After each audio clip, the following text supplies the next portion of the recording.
and sort of the ability to play with multiple personnel groups, but I think it's also the versatility in the room that, they're not just 4 or 5 inline guys, but they're inline guys who can play out wide, plays H-backs. How much does that help the room to sort of be able to do a lot of different things well?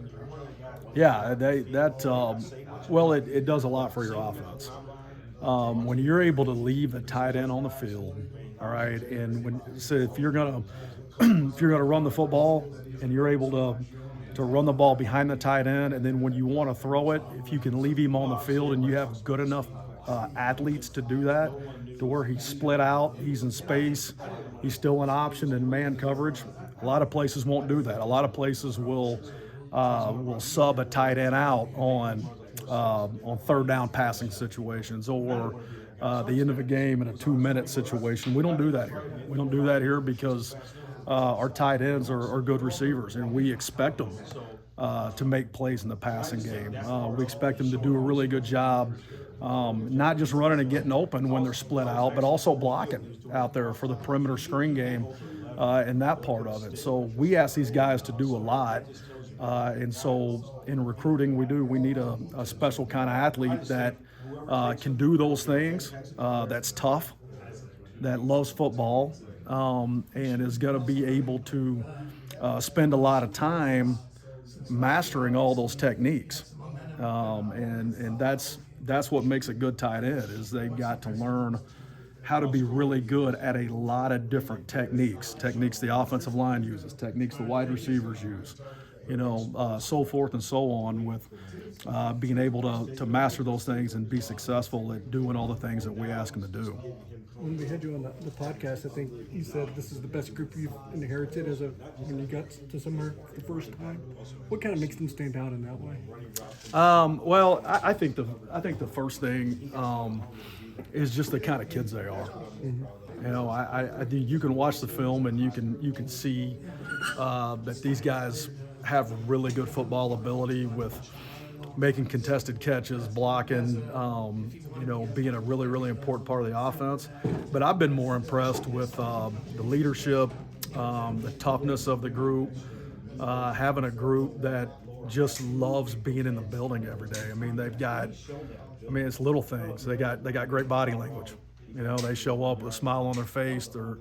They've always got their notebooks out. They're ready to take notes. They're ready to dive in, no matter what they're doing. They attack the weight room. I've seen them in the weight room.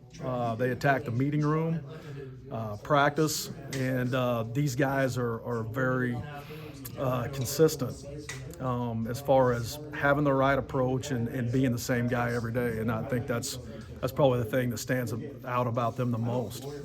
For Kansas State fans that haven't had your brother Matt Wells as their offensive coordinator leading the offense yet, what would you tell them what this offense is going to be about, or maybe a kind of a philosophy? Yeah, I think the first part is getting better at what we do. We absolutely recognize, and Matt does, that K-State has been really good for a really long time doing what they do, and I think that's part of the transition with it, right? We're going to continue to do what we do at K-State.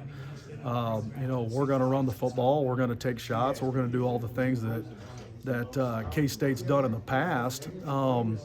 And right now, this spring, our focus is just, hey, who are our guys that we need to get the ball to?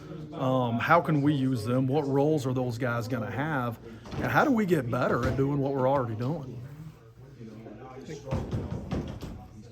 I'm sure you've been asked about it already, but what's it been like having your brother back in the same team? That's always been good. And Matt and I have we've coached together for a long time. We were together for 9 years at Utah State and at Texas Tech, and so obviously there's some familiarity there. He and I know what to expect from each other.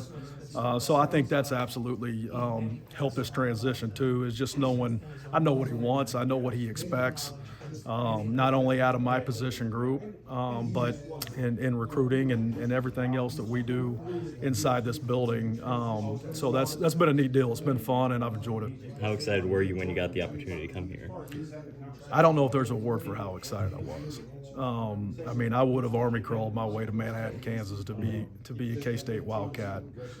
from Tulsa. I absolutely would have done that. So I'm very thankful, very grateful, and I'm going to attack this job every day. I'm excited about it, and I remind my players about it. I mean, every day that we walk in here, it's an honor and it's a privilege to be at K-State, and I'm really excited about it. Is there one area with the tight ends that you're kind of prioritizing right now in the spring? I think there's a lot of different things that we're looking at to improve on. I think going back, finishing blocks, blocking in space is something I think we can improve on a little bit. These guys have done a really good job at knowing where to go and being assignment sound, and have done a really good job of blocking in the past. And I think just taking it to that next level as these guys have matured, they've gotten older, they've gotten through a whole nother off season. And I think with that part of it is now you're getting bigger, you're getting stronger, you're continuing to improve, and now let's move people, and let's continue to do that. I'd say that's probably one of the focal points of it, and just building off the success they had, and those guys just continue to improve their game. Coach, we're going to see some 4 tight end sets come fall? I think we should. I think we should do 4. I think we should do 5. However many of them we can get on the field, because I need to find a way to play all these guys. So that'd make it a lot easier for me. Is that difficult to a point to find a way to get everyone involved with how much talent and also depth that you have in that room? I think it can be, but I think it's a really good problem to have. I think it's a really good problem to have. I would rather have that issue than only having 2 really good healthy ones, because that's hard to get through a season with. And so, I said this earlier, but the guys that were good enough to win with, we need to find a role for them.